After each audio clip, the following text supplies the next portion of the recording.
Well, it's another week, so that means it's another Roundball weekly here on CBUS Sports. Kevin Rao and the Hall of Famer Ray Corbett with you today. And Ray, I tell you what, we Zach Fleer's tough now. This is a tough time of year, so we're not going to have him this week. We'll try to find him wherever he goes. We're going to put a search party out for him next week because we'll be moving on to regionals next week. This week we got the districts going in. The boys, the girls are doing the regionals. So we're talking this week to Andrew Moore out at Reynoldsburg, and before that we're going to talk to Carey Largent, the girls coach at Big Walnut. Now we want to tell everybody that we talked to her a little bit ago this past weekend, so she did not know that she was going to she knew she was going to play, but she didn't know she was going to beat Kilbourne for the third time this year. So when we talk to her in a little bit, she's not going to know that yet. So that's why, even though we all know that now. So Ray, we got a couple of good coaches this week who have kind of come at it from different directions. Again, we got Andrew Moore, who coached a lot in college. Carey Largent going back to her alma mater, where her dad coached her up. So a little bit different, but two excellent coaches.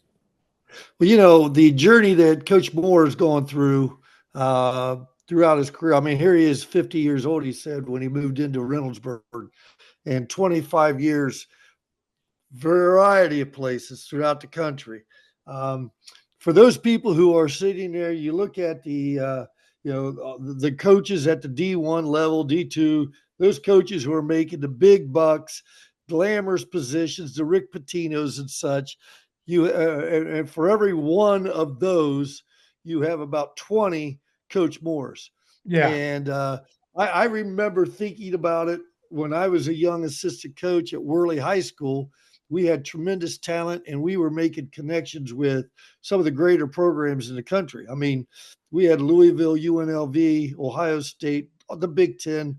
I met Coach Knight, not giving pat myself on the back. I met Coach Knight because we had talent, and I knew that. And I entertained that thought of being an assistant coach, and you have to be extremely fortunate for the doors to open for you to become a head coach eventually. How many years do you want to put your family through traveling from one assistant position to another versus finding a great high school position, which I did in Grandview Heights, and being happy there? So, excuse me, I think that Coach Moore's journey, man, it's fascinating. Oh, but it's not. And he was in really good programs. You're talking about Virginia Tech. You're talking about Air Force. You're talking about Michigan, Bowling Green. I mean, these are not. He wasn't in the weeds, but just to break through to that next level is so hard. Yeah, and so even when you break into a head coaching position, it's not going to be that job. It may not be, you talk about stepping stone. I don't know how many people are happy, and I don't mean to slam OU or the MAC, but are you happy at the MAC? Or if you have 2 years in a row that are pretty solid and someone invites you up to maybe the 10, do you jump at it? And there's so many decisions, family and such, that come into play. Well, he sounds pretty happy at Reynoldsburg, doing a good job up there. I think, first of all, he's got tremendous talent. All right, he does, and that helps me. That makes you happier. Yeah, it does. When you have kids, he's got a number of kids that are going to play D1. He's got younger kids doing the same thing who are being looked at. So his program's solid, and I'm sure he's had a lot to do with that being that way. And then he's an AD at Reynoldsburg, and that's an interesting position. Being an AD at a high school, that's a lot of size too. I mean, Reynoldsburg has got a lot of kids out there. Yeah, well, you got a lot of sports, you got a lot of kids, got a lot of parents. Why did you lean forward to me when you said that? Is that? We had a conversation earlier about that, you and I privately, and not pertaining to you and I, but about other parents and programs who earlier this year might not have been doing as well as they are now. And all of a sudden, it's harmony in the woods. That's right. There Welcome to coaching. Yeah. One day you don't like me, and the next day, man, come on over for dinner. Absolutely. So, hey, and then the other, talking to Carey Largent, I mean, she's a Stumpf, and, the Stumpf family's had quite an influence out there in Big Walnut. And by the way, coming up, I don't want people to miss this, one of the great stories involving her dad. So I'm just going to leave that at that. But, I'm not sure, is that the one that involves me, or is that the one that involves the one that involves you. And, she told a nice story about her dad as well. And I will say, for those of you that listen to that, she sent us some follow-up pictures of that involving her dad and her current team. So we'll leave it at that for the moment. But, there's a legend. I mean, she was a legend. Her brother was a legend. Her brother's now coaching the boys team. The dad is involved with her to help coach. I mean, there's a lot to be said for tradition in a program. Well, you're looking at a family affair, and if you go all the way back to the Grand Poobah here in Mike Stump was a phenomenal high school player in the early 70s at West High School. So it's a shame we don't have Zach Fleer, Mr. West Side Cowboy, so I could have some fun with him. But Mike Stump was that kind of player. He went on to become a Hall of Famer at Capital, I believe. And on top of that, just a great guy. Just a great guy. I've not heard too many people say anything bad about Mike Stump. And he moves out to Big Walnut and raises his family out there. And I remember Aaron as a player. I was coaching at Grandview at the time, and he was a fine player. But now I was out by the time I wasn't there privileged to coach against Carey. So I don't remember Carey as a player. But she's done a fine job. And she herself has had an interesting journey, raising 5 children, her and her husband raising 5 kids, and moving into the head coaching position at the same time at Big Walnut. And man, what a run they're having. Oh, so two good coaches to talk to right now. Well, big game coming up for them. Another kind of triple. We'll see how that all goes going forward. Looking forward to it. Hey, let's get going here. We'll talk to them. And then you and I will be back to wrap things up with you still down there in beautiful, warm Florida. Although it's been in the 50s here. So not too bad last couple of days. We had a little cold. We had a cold front. We had rain. Of all games, Red Sox, Yankees, they rained out. And it just broke the heart of everybody in that stadium. It's 10,000 people there. And it rained all day long. There was not a break in it. Except for you, you weren't crying because you didn't have to break up any fights or do any of that. Well, when the Red Sox and the Yankee people get together, it's not always a beautiful moment in sports. No, it is not. All right. Hey, let's get going. When we come back, we are going to talk to Carey Largent, who is the head coach of the girls out of Big Walnut, having a great year, and we'll do it right after this. Thanks to Just Hoops for sponsoring our show today. With facilities in Lewis Center in Dublin, you can level up your game today on 22 different hoops. In February, Just Hoops introduces the all-new Class Pass. It's a structure that allows more classes, more flexibility, more opportunity, and more development. No hidden fees or long-term commitment. Grab your Class Pass and join the classes that work for you. Learn more at justhoopscolumbus.com. Welcome back to the show, everybody. And joining us now, one of those victorious district champion coaches, Carey Largent, with us. And hey, Coach, first of all, congratulations on not only a great year, but getting that district title in a year where it's all kind of got a little weird, right? Definitely has. There's a lot of district champions, and but it's still obviously happy to have one on Friday for sure. Well, before I let Ray get in, he's got a story ready for you.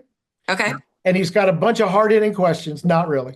Okay. But I just want to, so that people know, I mean, anybody around Central Ohio basketball knows you, knows your brothers, knows your dad. And, all the things that go with the Stump family out there in Big Walnut Country. But just for those folks the few that don't, talk a little bit about your journey to becoming the head coach there.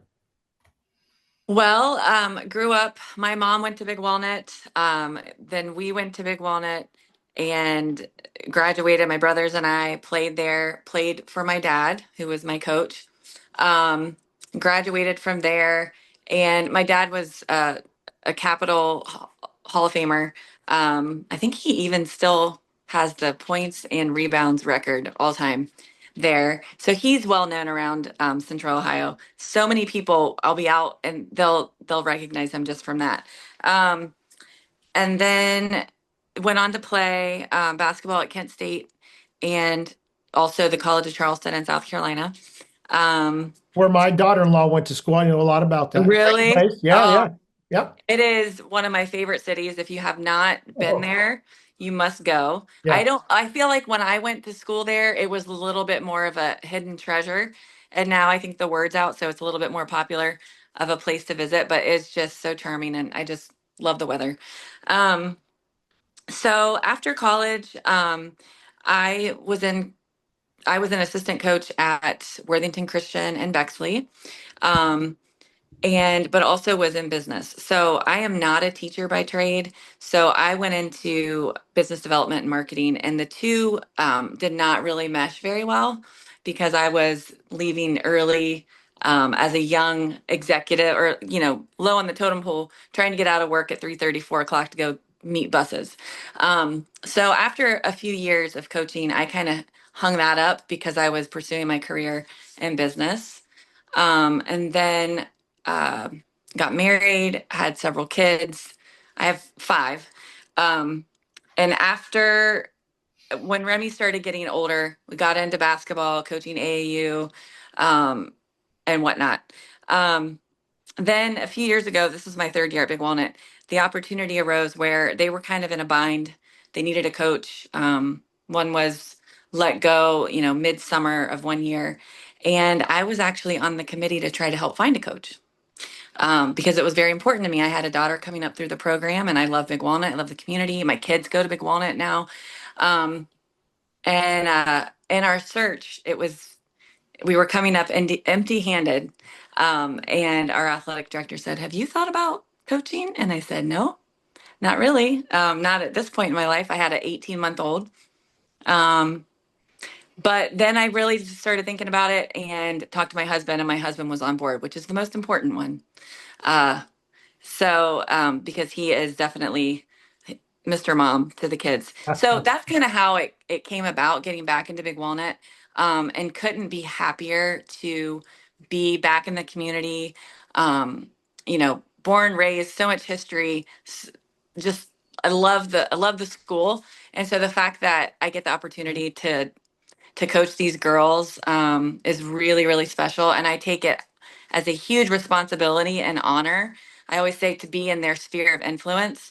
And so that part of it has been really, really cool. And I think that over the last few years, we've been able to be pretty competitive. So that's been cool. Yeah, I would say competitive is a good word. Yeah. You guys have played really well. And before, again, one more slight one is, did you anticipate the amount of success that you'd have in the early part of your head coaching career? No. I had goals for us for sure, and I knew that we had some talent coming up. And we really have focused on the youth pro. We have some good classes coming up: sixth, seventh, eighth grade, fifth grade, even. Um, so I knew that we could. I didn't know, like last year was a really good year. Um, the first year was good too. I think we were 15-7, and then last year was. But no, I don't think I couldn't have anticipated. Definitely couldn't have anticipated where we are this year. Kind of the who we have on our team, what we're doing. Uh, yeah, I couldn't have anticipated that. Well, Coach, you've had it's 3 great years. You know, when Hmm. you start your first year, you start off at 15-7. You Hmm. know, there's a lot of people, especially when you take over a program. And I don't know, Hmm. dead on with you, what the track record was prior to the 15-7 and the year before that. But to have a year one at 15-7, and then continuing to improve on that. This year, you're 22-3. Let me ask you this. And again, you came in second place in your league to South. You got Hmm. 3 teams, correct me if I'm wrong, 3 teams in your division of the OCC that are district champions. Right. Okay. There's not a fourth. No. I just want to No. make sure I didn't step on somebody's toes here. No. There's Okay. 3. So South is in there, you and Kilbourne. Right. And so you've got 3 teams out of a division of your league. So that had to be quite a war every night in your division of the OCC, which we've talked to the male side of the league quite a few times. Mhm. And when you talk to Olentangy, they're talking about, hey, you know, we got Orange and Liberty going at each other, and they're 1-4 in the state. Yeah. There are some phenomenal divisions Hmm. in that OCC men's side. Yep. Sounds like you've got something here that's very similar to it, where you better have your hard helmet on when you go out there to play on Friday night. Yeah, absolutely. I think it's great to see that it's us in Kilbourne and South representing our league. And I knew that Kilbourne was going to have a lot better of a year this year, stronger. They have a great freshman class Right. that play together in the summer. They have high IQ, basketball first kids. So I was excited that the level of our league was going to improve. There's other parts of our league that aren't so great. So we love having a challenge on Friday nights. And South, I think they have some new faces this year as well. And they're always going to compete. You know, Jermaine is an excellent coach, and Right. they're always going to play hard. And and it's, we have a lot of I don't know if cross pollination is the word, but like a lot of our girls train with girls from South. And then I have a girl that plays AAU with the girls at Kilbourne. So there's a lot of, they love playing each other. It's friendly Right. competition. I mean, it's serious competition, but at the end of the day, that's what we're there to do, is compete. So it's good. That's awesome. Yeah. There was something we did my last couple years, and the Ohio high school back then had a rule that you could only have a couple people per team. So it's sort of like the spring rule. Yeah. Okay, what used to be. I know it's evolving, but we Hmm. had that through the summer in my high school years. And our coaches in this, I went to Bishop Reedy. I was a West Sider, as your father, Yeah. which Yeah. is a story I'm going to tell you here in a Okay. minute. All right. But our coach, our senior year, he and the other coaches in the CCL put together a league where you only had 2 players per team. It was held at the Silesia Center downtown, and we had like 5 teams. Oh. But there were 2 guys from Reedy, 2 guys from Watt, 2 guys from Hartley, 2 from DeSales, and 2 from Worley. And we would play against each other. And you want to talk about, I may have destroyed my patent on a idea here, but I just thought it was the greatest thing. And I started doing the same thing with our incoming freshmen a few years ago. And I was hoping to have other coaches pick it up. I ended up being the lone chip of the cookie. No one else did it with me. But Yeah. I still think it was a great idea and something that other coaches might want to look at for the spring. Again, you're getting your kids out there playing. Yeah. Do they have to play around the world to find competitive people? No. You can find whatever you want. Even Hmm. your practices can be great. And yeah, I had my freshman coach coaching it. It was a great thing to do. And I highly recommend, if you have, I don't know what your relationship is with coaches in the league, but it was a very positive program that I Yeah. played in back in the 70s. Okay. All right. But also that I set up 6 years ago over at Grandview. Okay. And I highly recommend looking at something like that, just so that you can build. You're talking about the relationships. Yeah, That'll be the thing they'll remember. I absolutely. guarantee you. That'll be. Absolutely. I can tell you right now, there are guys that played on my '75 summer league team from different schools that if I saw them today, we would have a great conversation. Right. Absolutely. I 100% agree. Yeah. As for your story about your father, Okay. so he is a West Sider, a He is. cowboy Yes. before he made the move. Okay, so Yep. he was never always a big Walnut person. No, he's a Sunbury transplant. kind of guy. Yeah. All right? And I was going down, and he'll attest to this because I've seen him over the years. He knew one of my older brothers who was a very good athlete, my brother Dale, and Mike were I don't know if they were buddies, but they knew each other fairly well. Mhm. And my brother went to Ohio State and played baseball, but he was all League and 3. Mike was at West, of course, Yeah. and I was thumbing something that you guys have to look this up in the dictionary to realize what thumbing is. Okay. You put your thumb out there and you're sitting there hoping that somebody picks you up to take you down to the street that you want to get off on. Thumbing down Sullivan Avenue on the west side of Columbus. Your dad picked me up in a Volkswagen Bug. I Really? car, and I got in there and I go, "You're Mike Stump." And he goes, "Well, how do you know that?" And I started telling him the story about how I knew he was Mike Stump. I was a basketball player at Reedy. He had been a player at West. And again, I went through it all. And when I bumped into him, because again, we would always play against Big Walnut. They were in our league at one time. Right. We always would reflect on that story. Well, the funniest part of that story to me is how did he ever fit into a Volkswagen Bug Beetle? He had that seat back.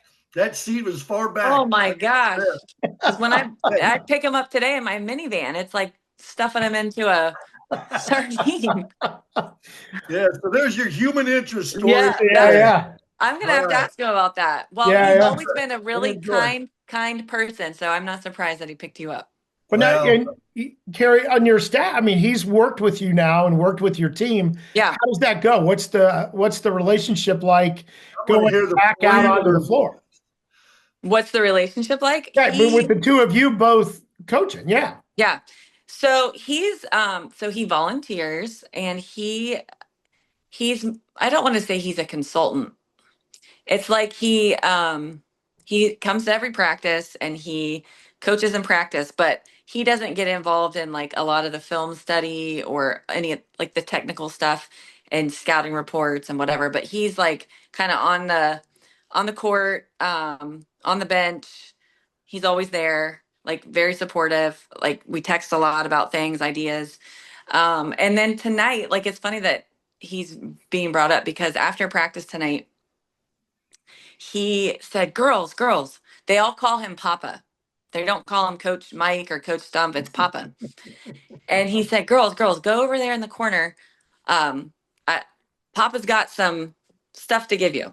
So they all go over there and he goes away and he comes back and he's got a pan of brownies and they're just cheering and he's giving them these brownies. And then he said, I got you something else for the district. He got them each a gift card for tropical smoothie, hands that out. And then he had a little like talk with them, like 5-minute talk. And he was like, okay, this concludes our first like session after this. We're going to have this again when we win regionals. And they're all cheering and, so he is like that. He provides a lot of wisdom, a lot of experience, definitely a lot of support. And also a lot of humor that he doesn't mean to add, but is it an age thing? I can ask that. Yes. Yeah. Yep. He definitely makes the girls laugh a lot, not on purpose, but well, good for him. Provides a lot of it's been good. And see, one of the reasons I asked that is because Ray's daughter is coaching now at Kenyon. Okay. So he's going to have to develop this great sense of humor unbeknownst to his daughter. Right. If anyone else had said that, I'd be upset. Yeah. So let's get back to something serious, Kevin. Okay, all right, fair enough. Go back and hide again. All Okay. right. All right. So now, Coach, I got to ask you something here because I looked at your season and I'm looking at. I mean, you got Westerville South 20-5. You're 22-3, 19-5 for Kilbourne. Those three pretty impressive records. So my knee-jerk reaction is I've had an issue with Max Prep and their rating. Yeah. And my issue with that is I think the head-to-head needs to be more of a determining factor in who is the top dog or who's above the other. Yeah. And in your case, you're 10-2 in the league and you lost to South twice. Yeah. Yet South's got 5 losses. Now, did South go out and play UCLA as non-league? But you put together a very competitive non-league season. So you played dogs. Right. But you were the number 1 seed and South's the number 2. Right. My reaction? Yeah. Well, I when I saw that, I laughed because I thought, well, any competitor, like if you just looked at head to head, I just thought, it is what it is. Like, of course we'll take it, but like, I agree with you. I think that they probably should have looked at head to head, if I'm honest. But at the same time, I think that the way that it shook out for Division II, it didn't really matter 1 or 2 what you were. It was the same difference. Like basically, it meant us choosing that we wanted the 6 o'clock game instead of playing late, or we wanted to play on. It really didn't matter. But I just kind of chuckled because I've seen that over and over again with other teams. Just teams, you look at it and you're like, wait a second, they're ranked here, and this. It doesn't make a whole lot of sense to me. So I try not to really pay attention to that much. So yeah. Okay. So now here we get to the tournament. Okay. And you're sitting here and you get to play Kilbourne, who you've beaten twice. Right. Any issues with trying to beat a team a third time? Well, I think that it's definitely unique in how you prepare your team for it. We met today and I said, listen, you can't, like, we're not looking past Kilbourne. Kilbourne's talented. Anything can happen on any given night. They have shooters. They have, they're young. But you have to prepare like you would prepare for any other game. And I'm really trying to get them to play. Kids these days, now I'm getting old. They Welcome to coaching. Yeah, they it's hard to keep them focused, right? So we really try to keep them focused on possession by possession, so we try to break the game down, and that's what we keep talking about is like we're going to go out on Tuesday and we're going to play just how we would Friday if we went, like, and you break it down possession by possession. So yeah, we're preparing for it just the same. I mean, and we give them respect. So my very first year at Grandview, all right, so we're going back into the mid-'80s, Kevin. All right. And that very first year, our first game of the year was Jonathan Alder. That was our first game of the second round of the league was Jonathan Alder. First time we played them, we beat them by 10. Second time we played them, we beat them by 10. Third time we played them was the second round of the tournament, and we beat them by 10. George Hamlin was coaching at Jonathan Alder, who's just an unbelievable high school basketball coach. Mm-hmm. He walks up to me and says, Coach, I think you guys are 10 points better than us. And he walked away. And I was like, but I went into that with the same idea that, you know, you sit there, go back to Bobby Knight and all that. He always talked about, don't worry about your opponent. You worry about yourself. Right. Don't worry about the opponent you're playing and try to play the perfect game.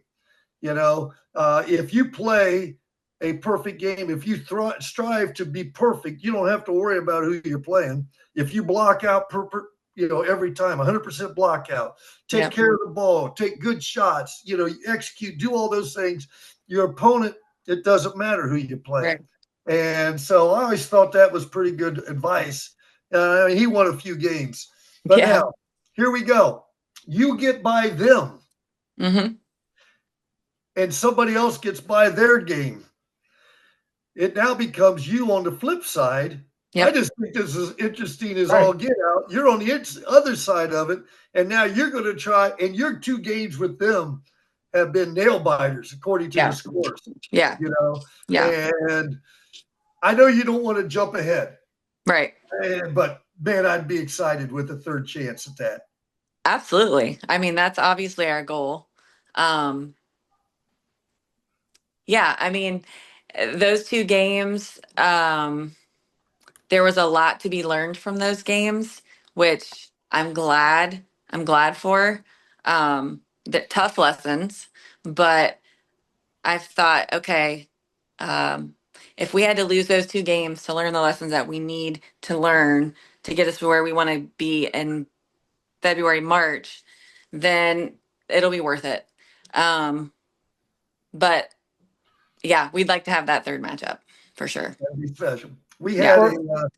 had a situation where we played Worthington Christian, and I think Kevin. I don't think Kevin was on. No, Kevin wasn't on the roster. It was Ray Slagle was the coach, Oh yeah. and and coach was outstanding. And we played them in the regular season, and they run ruled us, beat Yeah. us by a million, and we were the number 2 seed. They were the number 1 seed. We go into the tournament. And we're sitting there saying, "Oh my Lord, what are we going to do here?" And I talked to my staff and I said, "The only thing we have to our advantage is that they don't have to make adjustments. They Mm-hmm. beat us as badly as you could beat anybody. We can adjust, and our kids will understand us making the adjustment." Actually, when we lost that night, I said, "Guys, we played this game the way you like to play. We tried to run with them, which you just couldn't run with his teams. They Yeah. were so good in the open floor and playing off the dribble and a penetrating kick, that open post Yeah. motion. And I said, we have to shorten the game, take time off the clock, do this, this, and this, and then we have to pray because they were that talented. Yeah. And that was probably, when I start ranking great wins in the history of our program, that ended up being one of them in the district finals when we upset them. What And was the score? I want to say it was something like it was either 46-39 or 56-49. And I'm telling you, we shot like 70 something percent from the field and only won by 7. That's how good Yeah. we were. Yeah. You Well, know? see, that's what happens. Like, and that's what I tell my girls is, you know, a team can have a good night. And then you have these factors, you have foul trouble or someone gets hurt or we're not making anything or whatever. Like you have, you just can't look past people in the tournament. So, um, Well, let me yeah. ask you this, Coach. If folks have not seen your team yet this year, and they, Yeah. a lot of folks love coming out and seeing this level now, and Mhm. and they'll take in all the games they can. What would they expect to see? How do you approach both ends of the court? When we are playing our best basketball, um, and people watch us, I would say I get a lot of comments about how impressed they are with how we move the ball, um, inside out, make the extra pass, high lows. And we have such a great inside out game. We have a lot of shooters, but then we have 2 really strong post players. And then you have someone like Mobley, who not only is dominant inside with her back to the basket, but she's a threat. She can pick and pop. She's a great passer. So, she's averaging like 3 or 4 assists a game, along with 20 points and 11 rebounds. Like, so she can distribute the ball. And she has people, she doesn't have to do it all. She doesn't have to carry the whole team on her back. Like she can kick because we have shooters. So we have the ability to really distribute the ball, a lot of different ways to score. And then I think that typically our rebounding is a big factor. We typically control the boards. The last few games haven't done that as dominantly as I would like, but you're just going to see smart basketball, IQ, and kids that play together and want to make their next right play. let me ask you about Mobley coming over from Olentangy. As a coach, how do you approach that with your team? Your daughter Remy, for example, great ball handler, great distributor and scorer as well. But she's somebody who creates a lot of chances, I think, by penetrating and then looking and making great passes. She doesn't score. Did that change her game at all to have Mobley, or did it just take it up another level because she had more options?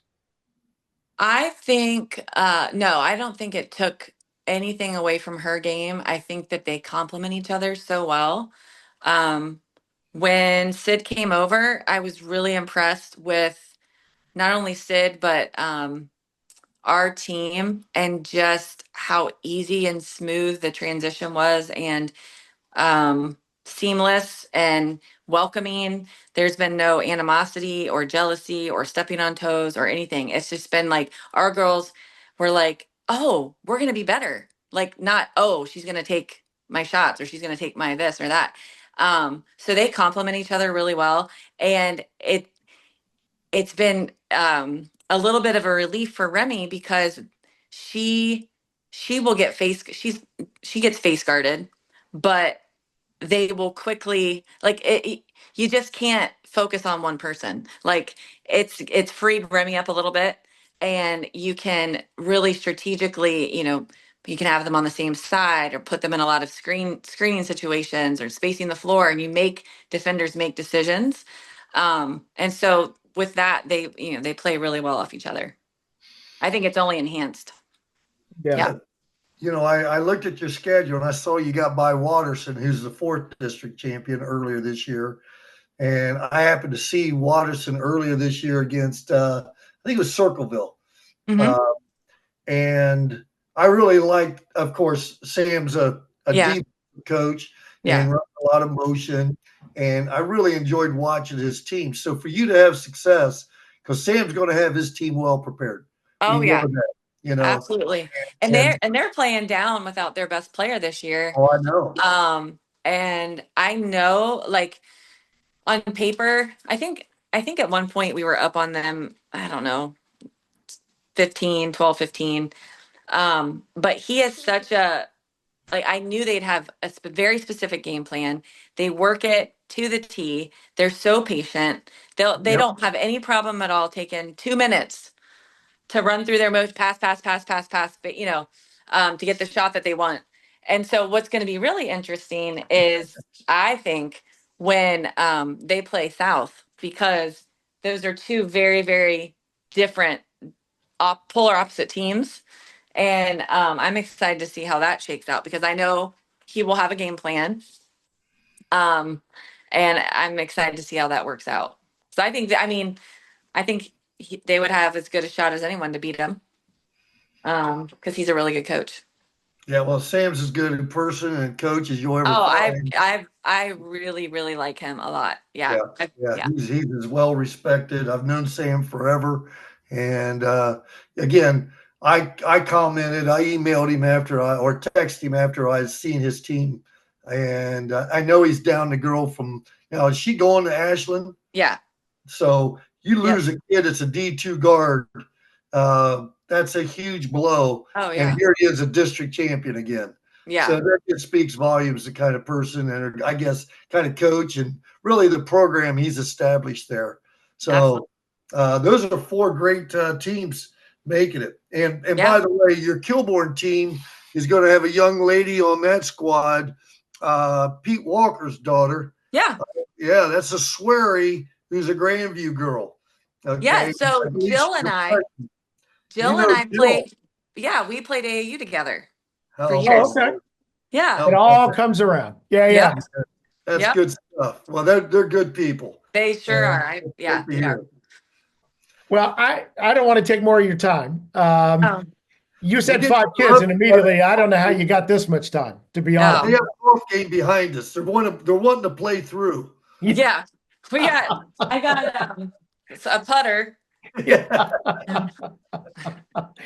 Well, we really appreciate your taking the time, and we look forward to talking to you in the future as things keep on going. And again, congratulations on a 3rd great year and being the district champion. And I'll tell you what, you got a couple of good ones coming up. We hope a couple of good ones. So we hope you get past the first one. But Yep. whatever happens, you've had a great, great run. And the fact that you get to coach your daughter has got to be one of the special things ever.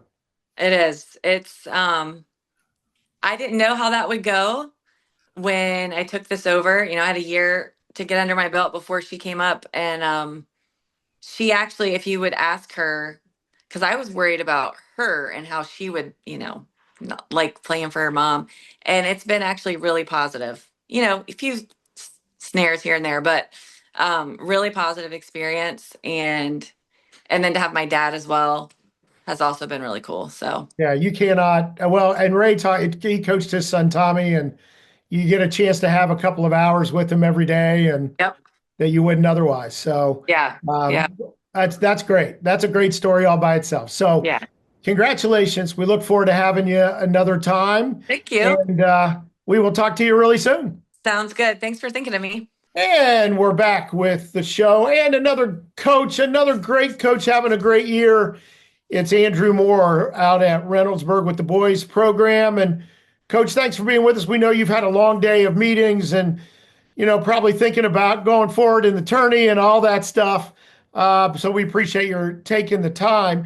And before, again, Ray's hard-hitting, impactful questions, I always do that to him. I know, because I haven't asked a serious question in years. I know. It's kind of, we're setting the audience up here a little bit. But Coach, I know your background but for the people who don't know how you found your way to Reynoldsburg, and it's a great track that you took all through the country, both high school and college, and played down at Muskingum and grew up in Mount Vernon and all that stuff. So tell everybody a little bit about you and how you ended up at Reynoldsburg. Yeah, my dad was a high school coach and teacher in Ohio for 35 years. His last 20 were at Mount Vernon. So that's where I grew up, and I played for him. And then, wanted to continue to play basketball at the collegiate level. And I wasn't very good. So, I went to the Division III level and obviously played at a place you're familiar with. So, when I played for a great college coach, and that's one of the reasons that I chose, Muskingum. I really wanted to be a coach. I watched my dad do it at the high school level, and to be honest with you, I wasn't really interested in that. I wanted to try and be a college coach, and I knew because of Jay, his son, he had a lot of talking about Jim Burson, just so everybody knows. Yeah, Jim Burson. Yep. His son Jay. So I thought, might have a great chance to, get into college coaching, playing for him. And so when I graduated, my first job was actually my dad's freshman coach at Mount Vernon, and did that for 2 years. And then my dad was actually coaching. Bill Brown was the head coach at Kenyon College. Yeah. And his son played for my dad. So when Bill had a opening, he hired me, and that was my first college job. And then I followed him to Cal PA when he got that job just south of Pittsburgh. And so, from then it was just kind of a long journey at the collegiate level. I was fortunate at that point to, get an opportunity to go to the Division I level at Eastern Michigan, worked there for 2 years. And from there was really fortunate to get a job on Tommy Hammaker's staff at Michigan. It's kind of a funny story how I actually got that job, but from there, we have time if you want to tell it. Well, at the time at Eastern Michigan, the associate AD, his name was Lee Reed. Lee's actually the AD at Georgetown now, but working there with him, and he knew Coach Hammaker.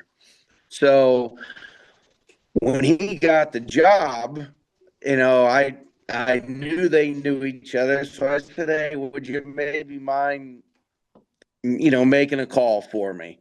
And most people probably know Eastern Michigan and Michigan are on the exact same road, about 8 miles apart. Yeah, just 23 goes up right in between them. Yeah. Basically, yeah. And then Washtenaw Avenue connects them, going east and west. But so Lee said what he told Coach Hammaker was, hey, He's 10 minutes down the road. You don't have to pay for a hotel room. You don't have to fly him in here. Maybe buy him lunch. It'll be the cheapest interview you've ever had, and just see what you think about him. And, I spent the day with him and, and the staff, and he did buy me lunch. And just, I was a little surprised. 3 days later, he called me and offered me the job. But Lee said that's how he got me the job, basically saying you wouldn't have to spend anything on me. I'd be a cheap date. So I got the job, and then we were let go in 2007. And so then I went to work for Lewis Orr at Bowling Green. It was his first year. He followed Dan Dockich at Bowling Green. And so I was with him for a year, and then didn't want to do this, but my year at Bowling Green, we still lived in Ann Arbor. We could not, it was during the housing crash. And so I drove from Bowling Green to and from every day. And that wasn't a whole lot of fun being in a car for 2.5 hours every day. So that next year, a job had opened at Eastern Michigan again. And the head coach at Eastern Michigan that time, we had been assistants together at Michigan. So he said, why don't you come back up here? You're going to be close to home, no travel. He was actually going to be able to pay me more money. But I didn't want to leave Coach Orr. But just in terms of family and, travel, distance, things like that. So I went back to Eastern Michigan for my second tour of duty. And then after that, I took a year off of coaching. Our oldest son, had some medical issues, and he was at the, U of M hospital, which is, one of the best in the world. So, yeah, so I looked for a job, but I didn't take one. So I stayed, we stayed right there in Ann Arbor. I worked for a technology company for a year. Then that following year, a guy got the job at Virginia Tech. His name's James Johnson, and he was an assistant at Penn State when I was an assistant at Michigan, so we knew each other. And so he hired me. And then after 2 years there, the head coach at the Air Force Academy, Dave Pilipovich, we were assistants together at Eastern Michigan and Michigan. And he said, hey, why don't you guys come on out here to Colorado Springs? And beautiful place. Yeah, easily the best place we've ever lived. Loved it out there. Getting a chance to work in an academy was an incredible experience. Being around some of the kids you get a chance to be around, and some of the people you get to work with. So after 6 years there, we got let go there as well. And now it's COVID. And now I'm 50, and I've been an assistant for 25 years.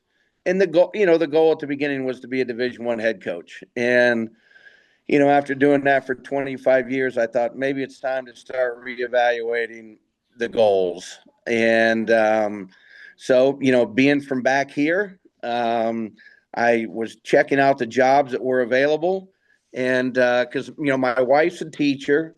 She hadn't been in the classroom for a while, but I would be coming back home. She's from PA, which now she's a lot closer to her family. But I remember I sent my resume in, and I got a call the next day from their athletic director saying, hey, appreciate everything. He said, but the deadline is passed. And he said, we're pretty well into the hiring process. And I said, I understand. I said, can you just do me a favor, though? Can you just give my resume to the committee and see if they might be interested in talking with me? And so I was fortunate he did that, and they were interested in talking, and it worked out. I was fortunate that it did. I let those people know right away that I wasn't a teacher. So my wife needed a job, and then I would need something as well. And I know this is a little bit of a long story, but the AD that interviewed me called me that night and said, hey, I think it went really well. I think you're the guy for the job. He said, but I'm leaving Reynoldsburg. And I'm like, okay. He goes, I took the 80s job at Watkins Memorial. And so the assistant AD at the time, Jack Pertell, who was also the girls coach, he had been the AD at one time at Reynoldsburg. He agreed to go back in that position so I could have the assistant AD's job. So the timing was, was perfect, basically. It was kind of a perfect storm how it ended up. So, and my wife is she's been an elementary school teacher in Reynoldsburg for 5 years. I was in that assistant AD position, and now this has actually been my first year as the athletic director because Jack retired. So, gosh, that's kind of, I know it's a long story, but No, that's kind of my journey to this point. we like winding roads, man. That's beautiful to be there. Yeah. So, I just got to let you know that I wrote all that down, and I got to go get me a new pen. Okay, that's a lot of stuff, and I'll be honest with you, it's kind of interesting. My wife, when I was assistant at Worley for 6 years, and we went through that run of all that talent. And my wife was like, "Do you have any ambitions to move on?" And maybe I was entertaining the idea of being a college assistant. At that time. At the same time, though, I was getting to know Gene Millard at Bexley, who I had tremendous respect for. I always have, always will. And I looked at his life and I thought, being a one high school, nice community, raise your family, a lot of stability, establish a program you can be proud of. You'll know the kids from the time they're in the third grade on. That sounds like a pretty good spot. And I also was reading about Bobby Knight's program and those guys going into the cellar. I think that's what they called it, where they were, they wouldn't get out. There would be a game on Sunday or Saturday, and they would be in there until like the next 14 hours breaking down film of their game versus the next game's opponent and all that. And I thought, I just wonder if being a college coach is all what it's cracked up to be. And you're talking 25 years. It's just an amazing story because I know a lot of the names. Bill Brown was Dave Ball, who was my assistant's roommate, I believe, at OU. Yeah, exactly. Yes. And then you and I got to know each other a little bit when you were at Cal PA. I believe you came over to put one of my kids through a workout or something. Johnny Kingston, you said he's just like every other post kid in this league. And I was like, you mean 6'8"? He can rebound, he can't jump, and can barely make a shot? And he said, yes, that's exactly what he I didn't and say I love that. Johnny to death. He's a great kid, but that was you and I. And I remember your dad's teams. Yeah. Mount Vernon. They were just so well. It was a well-oiled machine he had going up there for a long, long time. So yeah, he did a great job. I learned a lot from him. It's funny. A lot of people, like yourself, Coach, that remember my dad and his teams, and they watch our teams play now. And, we play a lot different than, my dad's team ran the flex. They scored in the 40s. They played man defense. We press and we run, and, we try to get as many possessions as possible. And a lot of the people that know him said he rolls over in his grave every time he sees one of our teams play, and he probably does. But you know what, hey, Coach, I hate to break your bubble here, big guy, but your clientele is a tad different. Yeah. And the guy one of the guys I broke into coaching, a guy by the name of Dave Miller. Yeah. He was a big flex guy. Yes. And he went from Worley, and he attracted me to go to Worley to be his assistant. And then he ended up going out to Reynoldsburg. And I guarantee you, he was running the flex at Reynoldsburg back in the early 80s. Okay. Believe it or not, Coach, we've had some trouble. Sometimes we don't run our half court sets real well, at least not as well as we want to. And so last week we put in the flex. We're gonna, when we need more ball movement, more continuity, a lot less dribbling. We did that against Pick Central last Friday, and I think we're going to use that some. So it's still, I've always loved it. So we put it in last week. Well, I tell you this, that I know a couple coaches in our league that run it as a changeup, just to throw it in there. And when it's not your base and your opponent doesn't spend a lot of time dealing with it, that back screen, that little flex action, unless you know how to and prep and go over how to guard that thing, and like Bexley, Todd Phillips of Bexley runs it to death. Yeah, and he does it without the down screen, which, by the way, Reynoldsburg used to run it without the down screen. All right. I remember that because I copied it from you guys. Again, this was a long time ago. Okay. I can't even picture that in my head, how you do it without the down screen, I guess. So what you do is, instead of down screening, you go wide. Okay. And the guy who sets the down screen, so Gary Williams would duck in. Yes. Big. And if he didn't have a big, that guy would just pop up. So you either could dive in there, dig in there and get a little high-low action. Yeah. Or you have your guard on the wing, and you could go high-low. Look at me. We're going to do a little exit and O in here, coach. I tell you, we need a whiteboard, man. All right. That's what we do. And so, we got to the point where, like flex teams, if I had a shooter, I'd run him into that back screen and you would anticipate it. Yeah. And then we backpedal it, Okay. And that kid would catch it. And he'd read the threads. He was so wide open. If I had a big and I didn't want him handling it at the elbow, I would wrap him around the down screen. Okay. So instead of him coming up to the elbow where he's ineffective, we would just wrap around that screen tight, and the guy who down screen would pop back up. I like that. I've never heard it. I've never heard it done like that. So, because you didn't grow up running the flex or coaching the flex. I didn't, but I had to coach against it so much. Yeah, my dad ran it though. Yeah, well, you're playing, dude. You're not coaching. You're not thinking. You're just going. You're going from point A to point B before your dad yells at you. Yeah, exactly. So, you can do a lot. It's got a lot of variables to it that are pretty nice. But if you have a big and you've got three of them that are 6'6" and a 6'4", and I have no idea what the other kid is, but you could get in there and make it almost on automatic that, hey, we're gonna do this and we're gonna wrap him tight, or we're gonna duck in. And if you don't get the action on the duck in, like we would take the guy who caught it at the elbow, have him take one hard dribble to the nail head. Okay. All right. So he's ripping through one hard dribble, jump stop. We're gonna duck in. We're gonna try to go high-low to the baseline hand, hold him up with the top. Okay. And if it wasn't there, we'd go wide. And then we could go maybe a little double action on the backside, bring that guy up on the backside while you're isolating the post boy down there on the block. Well, if you see that in the Coliseum in about a week, you'll know where it came from. Just call it the Corbett variation.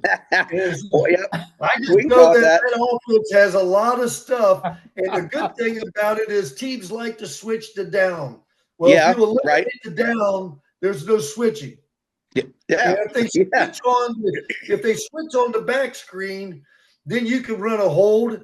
You can do all kinds of things that take advantage of it. So it just depends how much you want to get into it. But I tell you what, Tom Petty at Bloom Carroll, the best flex coach I know in Central Ohio. Yep, I've always heard that. But Tom Petty can flat out coach the flex. My dad was really good friends with Pete Liptrap, and I know Pete, and so he used to talk about Coach Petty and the flex. So I've definitely heard. I didn't see his teams play, but I've definitely heard that. Well, he's so good, so good. He had so many different entries to get into it, and it's fun stuff. But again, it has to be your base if you're going to do what he did with it, and it was his base. All right, so let's get out of the X and O, Kevin. What do you want? Yeah. Well, I was just going to say, so And we asked this of the coaches that we've had, and again, thanks to you for being here. If somebody hasn't come out, and I know this area has been talking about, it's kind of the top three teams in the area, right? They talk about you Yeah. guys, they talk about Orange, they talk about Liberty. Yeah. If somebody's coming out to see you guys, how would you tell them what's the best way to watch Reynoldsburg play? I mean, what should you be looking for? They run a lot of flex. Apparently I'm now. sorry. We're as of tomorrow, we're a flex team only. But we try and create as many possessions as possible. Now, one thing we have not done this year a lot is full court pressure where we run and jump, or full court zone pressure. We just haven't. We have not been very good in our back line in that. So we'll still pressure people full court, but we don't really run and jump out of it. Where we really tried to create a lot of offense with our defense, with the run and jump and running through passing lanes. So, but offensively, we're going to push the basketball and make some misses. We want to get the ball up the floor. And I know, Coach Corbett, you doing it for so long, maybe don't like hearing this. I mean, we like to get up a shot as quick as possible if it's a good shot. Because again, we want to have as many possessions as possible. But we shoot quite a bit of threes. We don't really, to be honest with you, we don't really run a lot of stuff just to get the ball inside where you screen somebody into the low block. We've got 6'5", 6'6" guys, but they're more thin, more athletic. We don't have a big, low post 210-pound guy. So, we're usually 5 guys on the perimeter, and looking to put the ball down on the floor. And I don't want to say dribble drive offense, but we're looking to put the ball down on the floor and make plays. We definitely do run some sets, which we have some success with, but we just need to get our guys in space with some opportunity to make plays. And that's what we try to do as much as possible. And then, we've never been a great shooting team since I've been here. In fact, I just looked at our stats today. We finished 34% from three this year, which is easily the best we've ever done by far. So we've always been a team that wants to go to the offensive glass. And because we always talk about how do you manufacture points when you're not shooting it well. And, obviously the offensive glass is one way to do it. Creating some offense with your defense is the other way to do it. Now, we still will pressure a lot in the half, though. We like to get it out and run. Our guys, we just feel playing 94 feet is the best way for us to do it. If we had to get into a game where we walked the ball up the floor and ran a set every time, we'd struggle with that. In fact, I think you probably saw that. Olentangy Orange did a great job against us in the district finals last year. They really took away our transition. We had to play in the half court a lot, and it hurt us. We did not do a very good job of that.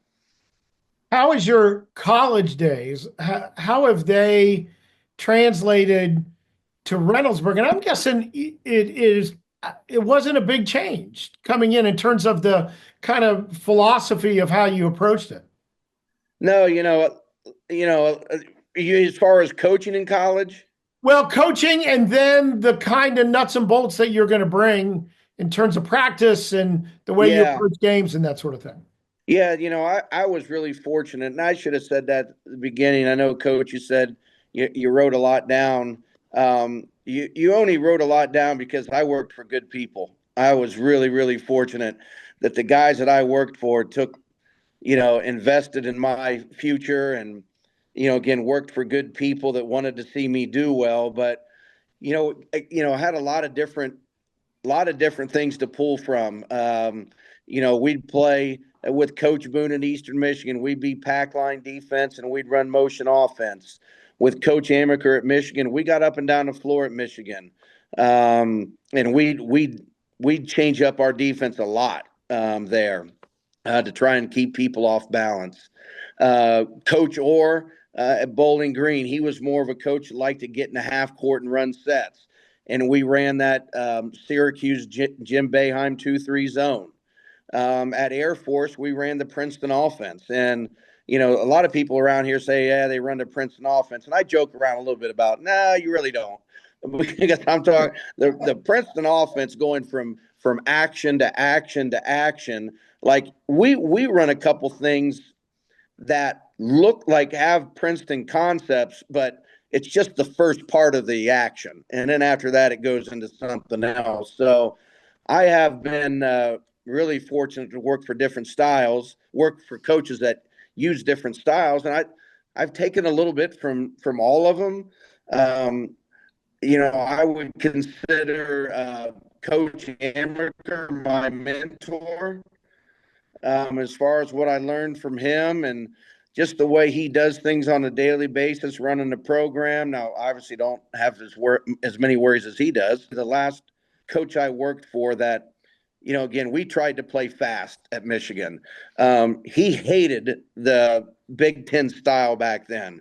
6'9", 6'10" brutes just beating each other up. He came from the ACC where they score 80, 90 points a game, and that's how he wanted to play. So I've probably for here, I've taken the most from him in terms of, you know, how we try and play fast. But again, I know I've taken a little bit from everybody that I've worked with. So, you know, I'm sure, you know, Coach, if you had an assistant, you'd probably like to have an assistant that has 5, 6 different places they've been that give you different ideas and things to pull from. And that's, you know, I've been fortunate to be able to do that. Yeah, I was extremely fortunate that most of my career, my assistant coaches my varsity assistants had been head coaches. Yeah. And they came in and I had tremendous confidence in what they were bringing to the table.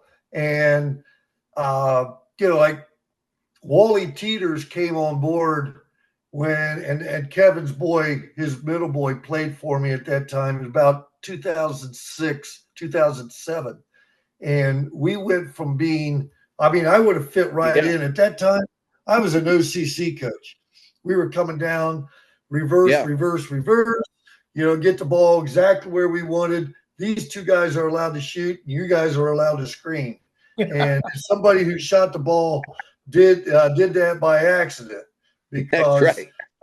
I mean, we were very disciplined in our approach, and then all of a sudden Wally came in, and we just happened to have a run of kids, and he introduced me to full court, and he had done that the last couple of years at St. Charles, and he goes, my kids just had a ton of fun doing it, and so we started pressing you, and our philosophy was our best 5 may not be better than your top 5. But our top 10 is better than your top 10. Absolutely. And we played style. We trapped everything. We trapped you on the sideline OB. We trapped you on the jump ball. We trapped, you name it. We trapped first pass, double down. We did everything you could possibly do. And we did run and jump. We did 2-2-2-1-2. We did 3/4 1-2-2. I mean, we had every 3/4 court pressure you could possibly have. And that was because of Wally. And we got the ball out. The 4 to 5 men were interchangeable. One of those, whoever's closest, got the ball out of the net. And they came up with the arm cocked. And our wings were sprinting down the sidelines. Yeah. My guard came around and boom, enter, 2 dribbles. That ball better be down the lane. Yeah. And we were sprinting and we were trying to exhaust you. So, and I just thought, you know what? And he was right. We had a year, and I think it was Casey's, the year we went to the regional final. We had 10 kids that averaged at least 10 minutes a game. Wow. You know? Yeah. And it was awesome because those kids love playing that style. Yeah. So when you say that you like to go up and down, I understand it because I've done it both ways. And I had to adjust because 4 years later, We didn't have those. Yeah, But no, we probably, another reason, Coach, we probably don't do as much full court as we're probably only about 7 deep right now. there you And, go. so we're trying to, with the point you make, 10 guys averaging 10 minutes, I'd say there's been a number of games where at least 3 of our guys never came out. So we're trying to conserve a little bit of energy that way. But yeah, so we're not quite as deep as we've been. Now our top 5 is as good as any top 5 that we've had since I've been here. I But think just it might be the best of anybody in Central Ohio, if not the state. You got, is it correct that you've got 4 scholarship kids? yeah, we've got Junior. Jordan Fisher is signed with OU. Toby Wacola was signed with Toledo. And then we have 2 juniors, and God love them. I'm not trying to say anything about what they've done, but they've committed already as juniors, and they both committed to Ohio University. So Jeff Bowles Harvard on the a little hockey, money. buddy. We got 3 OU guys. Yeah. Well, he's probably going to send up his whiteboard for you. Well, you better send me some NIL money. I don't care about his whiteboard. That's perfect. Yeah. Hey, before we let you go, I want to ask you about your approach coming into the draw. 7 divisions now. D1 looks a lot different, and how you plan. Yeah. But talk a little bit about what that was like this first year of dealing with these new circumstances. We were, fortunate being the number 2 team to, the second team to put on ourselves on the bracket was, we didn't want to go down to Cincinnati. We wanted to stay right here at home where, you have a better crowd, you have a better following. I think, it's going to be a little bit of a culture shock when we go to the Coliseum for the first time. Our kids have never played in that environment, but, we wanted to play as many teams as we could that we were familiar with at least. And, going down there, we did play Cincinnati Princeton this year. We played Moeller, Trotwood Madison. What's that? Centerville. I got some of your highlights. It's pretty impressive. Yeah, you got Ignatius and Whitmer. You got Centerville. Those are 3 pretty nice programs. Yeah, I'm proud of. We beat 3 of the 4 teams that were in the Final Four last year, including the state champion St. Ignatius. Trotwood Madison is really good. Cincinnati Princeton's really good.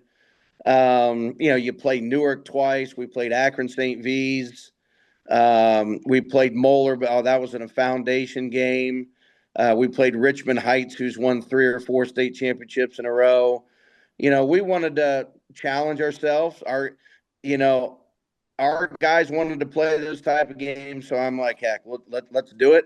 And with Ernie Loss, coming at DeSales a few weeks ago. So yeah, we've. But I think that will, when you ask, I think that's hopefully going to prepare us as much as anything here at the end of February and March, the competition that we've played. But, playing the teams that we're familiar with was important to us. And then, where we would go in the regional, if we're fortunate enough to even win it. I know you only have to win 2, but if we're fortunate to even win a district championship, who you'd match up with after that. I have to add one before we do dismiss you here, Coach. I would think, looking at your schedule and talking to people, I've not seen you. I've heard things about you and such, but I always felt like if I could win games, or I should say we could win games in a different style, then I knew we had something going, something special. So you getting out and running up and down the floor and winning games like that, high scoring affairs, hey, that's awesome. But you know as much as I do, when you get to the tournament, if I'm coaching against you, I'm taking the air out of the ball. Right. And I'll slow you down. And I know it wasn't easy, but beating Newark twice, and I made the prediction you were going to struggle mightily going out to Newark to play that game to win the league outright. Yes. When you did it. And you come out there, double overtime, that's an impressive victory for you. Yeah, it was probably because, Coach, one thing when when I was at Mount Vernon, Newark was a huge rivalry. So I know a lot about the Newark program since about 1980, and Coach Walters and Jeff Quackenbush, and they're as good as it gets. Right. And I have so much respect for them. And with the first game we played them here, they kept us in the 40s, and we were still able to win. And after that game, I made the comment to our guys was the one year that Wisconsin went to the Final Four when I was at Michigan, they won a game. They won a game in the 40s, and they won a game in the 90s, and everywhere in between. And so I talked to our guys about that. We're not going to always score 80 points. We might have to score 40 points and win. And that really impressed me about that Wisconsin team. They won one scoring 40, 50, 60, 70, 89. And so we've tried to be able to, we hope we're able to win a game at, with whatever the pace is. But obviously for us to have the best chances for us to get up and down the floor. And then, hey, Coach, one thing I wanted to mention to you, Coach Corbett, you talked about your days at Worley. Last week, Lawrence Funderburk was out to visit with our guys.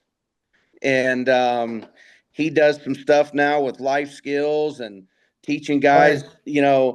I don't know if you've seen his presentation yet, but it was really good for our guys to listen to him and how to build your brand. And, because he talked about the mistakes that he made and what it cost him. But, I know you talked about Worley. That's the Worley guy we had out last week, and he gave a great presentation. So when Lawrence was playing in the league, and again, now I'm going to go back to, I knew Lawrence when he was in high school. Yeah. Okay. I never coached him, but he should have gone. This was the CCL at its finest. I was the head coach at Reedy.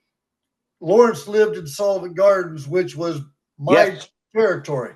Yep. And somehow he found his way to Worley.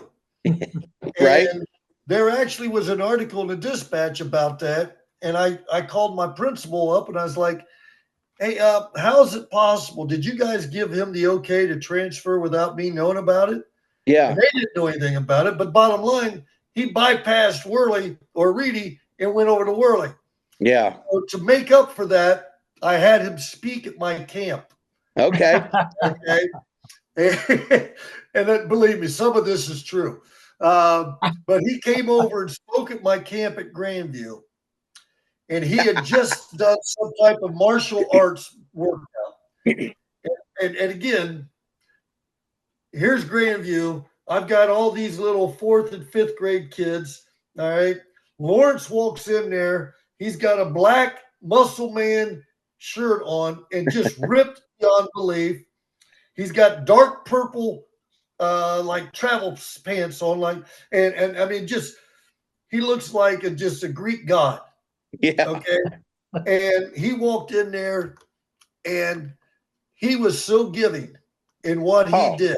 His talk was outstanding. Yep. The kids were mesmerized.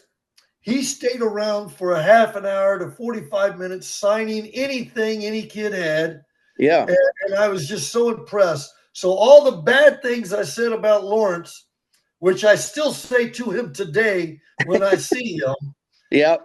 I had to swallow that day because I was so impressed with what he did with those kids. It was truly a great day.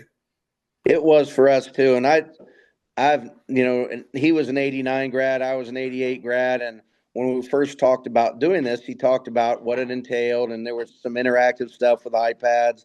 And he has his own professional chef that comes in at the end and feeds the guys a really nice meal. And, we have to do a lot of work with fundraising here. And I said, geez, Lawrence, I said, what do you charge? And he said, nothing. And I said, nothing. He goes, no, this will be no charge. I just want to spend time with your guys and share my story.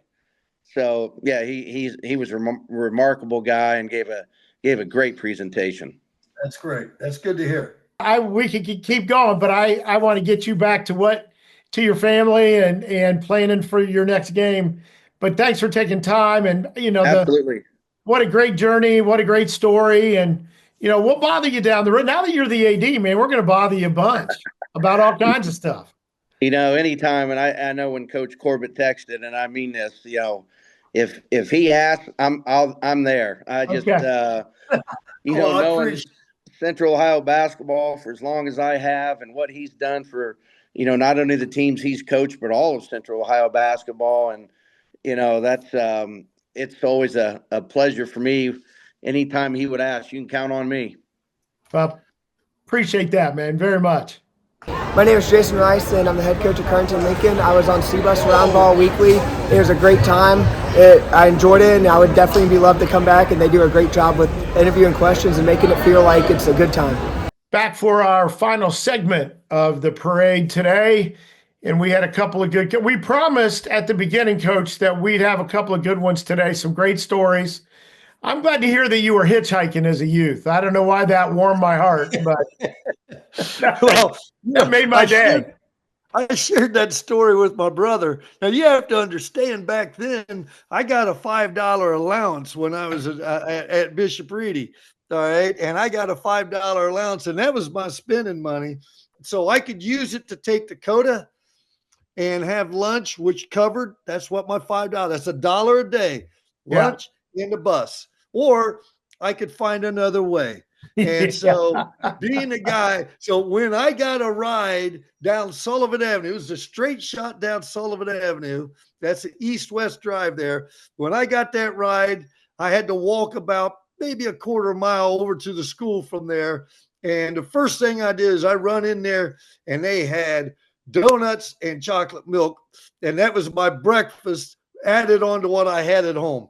And so life was good when those things happened. Let me just tell you. That's when you know the value of a dollar back then, my man. I tell you what. Again, I was living large. Yeah, you are. Hey, there've been so many good games already in this tournament, this great time of year. A lot of them happen out at our favorite place, the Coliseum. But let's you get started. I'm going to let you kind of take it over here and talk about your divisions and the final, Corbett poll, if you will. Yep, I got both. So maybe I don't know, maybe the Corbies. I'm trying to come up with a. Well, I was thinking to use the RPI. For, so it's a Ray PI power index. The RCI. RCI could be. Yeah. Okay. All right. It's all you. Go get them. All right. So when we look at the Division I, last night we had the first half of the bracket took off. So in the district finals, and how about this? We talked about the uniqueness of 7 divisions. Upper Arlington is playing their first game, and welcome to the Coliseum. Because of the rat tail, they took the rat tail. The winner of the Newark Olentangy, they get the Wildcats in Newark. Okay, so that's going to be one district final. We know that Reynoldsburg got through. They got by Jerome. Liberty got by Westland. Pickerton Central by Berlin. Delaware Hayes, as expected, they got through. So those were the D1 winners. The others will be played this evening. Okay, D2, we have Big Walnut, Franklin Heights in a district final. Again, hats off to Franklin Heights.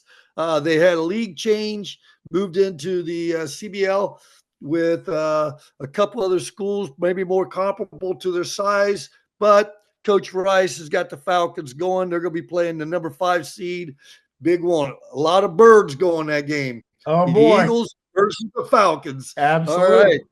It's good. Your bird hunters are going to be out at the Coliseum for that one. Westerville South, Licking Heights. That should be fun. Yeah. All right. I think for Heights, it's sort of an up. They're moving up a little bit in class in terms of playing D2 schools. Westerville South, legendary Eddie Kalo. All right. So what's Coach Kalo have in store for the Hornets? They'll be ready. North, yep. Westerville North, as expected, number 1 versus Whetstone. Walk through it. Big time win. They're going to play CCL foe, St. Charles. Okay. So that should be a fun one. Kilbourne Kilbourne had a nice win. They were number 9. They beat Mount Vernon to number 8. And they're going to play Westerville Central, who was 11, who upset, mild, but still upset Tommy Worthington. Okay. That could have been a rematch of the Worthington Showdown. And then finally, probably the game of D2. And that will be New Albany versus the Vikings of Northland. That'd be a good one. And when I spoke with Coach Casey earlier this week, he was telling me Northland is a handful. Oh, so boy. We will see. Yes. Last night. The City League champs, we should say.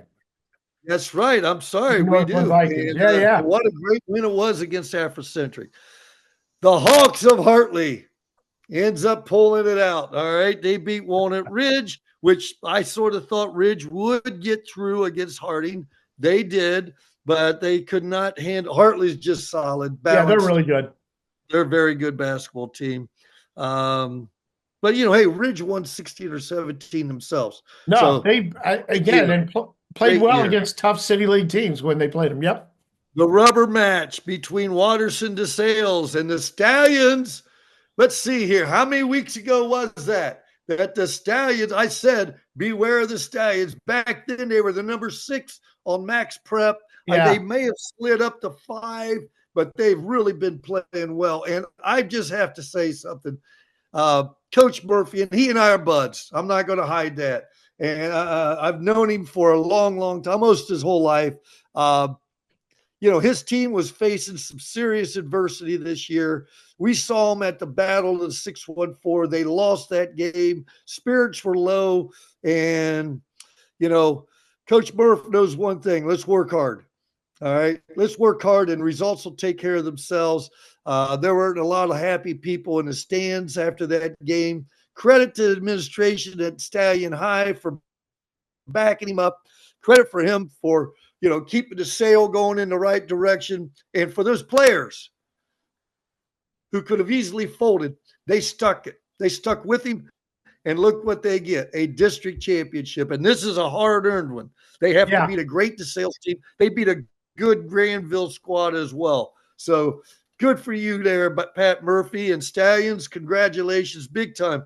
2 teams, CCL. All right, 2 teams in CCL that win a district. Yeah, but I want to mention to everybody, if you go to CBUS Sports, we have a photo gallery of that game up from our friend John Hulkenberg. Hulk did a nice job out at the fairgrounds with that photo gallery, so you can check that out on CBUS Sports. All righty, now we get into Division 4, and we've got Alder London rubber match. Once again, overused statement by me. The Dirt Dutchman game of the day on Route 42.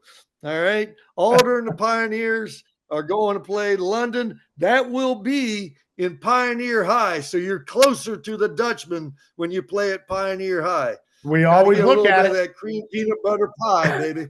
All right, let's go for the buffet. Blue Carroll and Heath, 2 traditionals right there. Blue Carroll with Tom Petty established one of the state programs, and now Bulldogs are awaiting them. The winners of those 2 will be playing each other for a chance to go to Bowling Green. Then at the lower end, we got Buck Valley, Johnny Johnstown. All right. The Barons and the Johnnies going at each other. Eastmore and River Valley. Wow. What a test. Eastmore, number 8. River Valley, number 1. Okay. So how important is your regular season and who you play? We're going to find out. That's going to be some good district semi games. Division 5. The Academy Gauntlet. Pleasant. Yeah. Yeah. There's not an easy. Pleasant got by Northmore. Then we got Fairbanks. This is the one I want. Fairbanks getting visited by the Prepsters. Harvest Prep goes out to Fairbanks. Woof. That should be quite a game. And that's a trip for Harvest Prep, man. You got to come through town and then get all the way out there. Yeah. Well, you could, because you're going to go down Route 42. Yeah. And once again, we should get some ink. We should get some support here from the Dirt Dutchman. All Yeah, right. yeah. Well, there's also the Dutch Kitchen. We can make a exactly. pit stop at the Dutch Kitchen if that doesn't work for you. Yeah, All yeah. right? I mean, maybe we can play that they got off great against. Yeah. cinnamon rolls are awesome there as well. All right. So Harvest Prep going out there. Then we get to the lower bracket. And both of these, by the way, both these district champions are going to Mansfield, Afrocentric Liberty Union, Bishop Reedy, Freddie Town. And so Yeah. that's 3 versus 6 down there. And the winner awaits. We'll be playing to get to trip to Mansfield. That gets us to Division 6. A rematch. Here we go. Can you beat a team 3 times in 1 year? Yes. Well, we saw We've seen it on the girls' side. Exactly. With Big Walnut. As I told Coach when we had our interview, my very first year at Grandview, we beat Jonathan Order. Coach George Hamlin was coaching there, and we beat them all 3 times by 10 points. And I still remember the line when the game was over after the third. Coach, I think you're 10 points better than we are. And we both just sort of laughed at it. So Cardington Northmore, K-Mac special. Okay, and I don't know a restaurant out there. I'm sorry. I guess we'd go to, where's the fried bologna sandwich? The K and in Waldo? K and G. In Waldo. Yeah. You're in the ballpark. But anyway, sorry. By the way, just before you go, I went out and saw Cardington play on Monday night, took some pictures. We've got those up as well. And they got a good squad, man. They've got 11 seniors when we talked to Coach Rice out there, 11 seniors, and they've all bought in. He's a better man than I, because I couldn't have handled it. I couldn't have had too many balls of balancing right there. Yeah. All right, but they're playing Northmore at the Collie. The winner stays home. The winner goes to the regional in Columbus, Ohio Dominican. We'll house that regional. And finally, Division 7, we are with this. We got a little surprise here. We got Patriot Prep, who we expected, but Ridgedale was upset by the Irish of Newark Catholic. All right. Newark Catholic, that is their 5th win of the year. Okay. So I'm not sure if we got somebody healthy or whether or not they decided, hey, let's play. But they've had 2 nice wins. They beat Granville Christian and Ridgedale, and that puts them in there against Patriot Prep. On the other side, Shekinah got by Fisher. Close game, 3-point game. Yeah. And then Northside Christian got by Delaware Christian, which sets up a rubber match between those two. Northside Christian and Shekinah being played at the Shekinah. Oh, well, they will be the home team. And there we go. All right. They're going to go to the Southwest District. But the question is, and I'll let you roll through these quickly now, the Corbett, what we're calling the RCI, the Ray Corbett Index, and that is your top teams in each division that I'm going to get on the donut situation so we can go out and visit these folks. We'll have to contact DK, get this straightened out. Those people who are not from Grandview, strolling down 3rd Avenue there and have yourself a meal and a donut at the DK. Absolutely. It's tough to beat, but here we go. Number 7. We're going Division 7 first. I'm going to stick with Patriot Prep. Okay. Right? I had them for about the second half of the year. I think they're in the district finals, so they're my pick. Okay. Division 6. Cardington was an easy. They made it to the finals. They still are. Well, I know the way out there, so we'll be good there. I know the way out. There you go. Okay. Division 5, I'm going against Max Prep. They had Afrocentric as the number 1. I'm going for the undefeated, untied Vikings of Academy. Columbus Academy. Yeah. Okay. Wow. Jeff Wurzler crew, what a job. I'm going against it again. Division 4. I'm going Bulldogs of Heath. All right. They have above them River Valley, as both of them were 20-2 entering the tournament. So I had to select one of the two, and I'm going to go with the Bulldogs. And it's just sort of, I think they've had a couple more impressive wins. Okay. For example, they swept Licking Heights, who is a district finalist in Division II. So I'm going to go that route. So River Valley and Jonathan Alder actually were above Heath, and I'm going to go with the Bulldogs. And we might get a chance to see if that's accurate, because if Alder gets by London and the Pioneers or the Bulldogs get by Blue and Carroll, that will set up a district final to see if I have a clue. All right. We'll find out. Yeah, well, there's a lot of people doubting that possibility. Hartley is the number one. They deserve it for the full year. Even though they split with the Sales, they didn't face the same adversity, and they played just as challenging a schedule as the Stallions did. So I'm still going to go. And so that shows you a little bit. It's just that my affection of Coach Murphy doesn't blind my judgment here. So noted. Pat myself. Here we go. Westerville North. That's an easy one. All right, North. And in everybody's Division II, we're talking about. Yep. And then once again, and Zach has made me think about this, but I'm going to go with the Orangemen. All right, I'm going with Olentangy Orange as my number one. And again, man, I love Coach Moore at Reynoldsburg and what he's done. And so those two, in a McDonald's kind of world, we could just say, let's go Co. But I'm not. I'm taking making a decision, sticking with it. And there's got to be winners and losers in this world. And so I'm going to go with Olentangy Orange as my number one D1. All right. I'll put the map and the schedule together, get with Anthony and DK, see what we can come up with, and we'll make it happen. All right.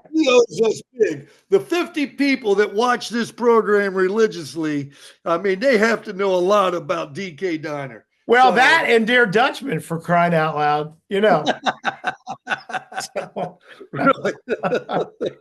All right, hey, another good one this week. So next week we'll know every district champion for the boys. Yep. We will know who's going to the state tournament for the girls. We'll have a lot of info, and hopefully we'll find Zach Fleer before he heads off to go, all about, because now he's going to have to go a little bit further to see some of these games. So where's Waldo? Yeah, where's Waldo? Exactly. And so we'll check in with him. But hey, enjoy your time down there. I know you got a little bit of time off next few days in terms of being able to see things, and then you're right back at the Red Sox facility this weekend. So enjoy. Yep. I'm trying. It's tough being me right now. It really, and no one is feeling sorry for you. Let me tell you. It was a little breezy yesterday on the golf course. Okay, a little breezy. I had to learn how to play. I'm a normal right to left player. I've got that sort of a baseball flat swing. So and the wind was blowing a lot of times. Yeah, I'm holding it up, and I mean, it just threw me off. Oh, okay. Yeah. I'm not. So what? You were just a couple. You were just a couple under then. Is all we met. Yeah. And then I teed off on number one. Exactly. Hey, enjoy it down there. We had a lot of fun this week. Let's do it again next week. All right. Sounds awesome.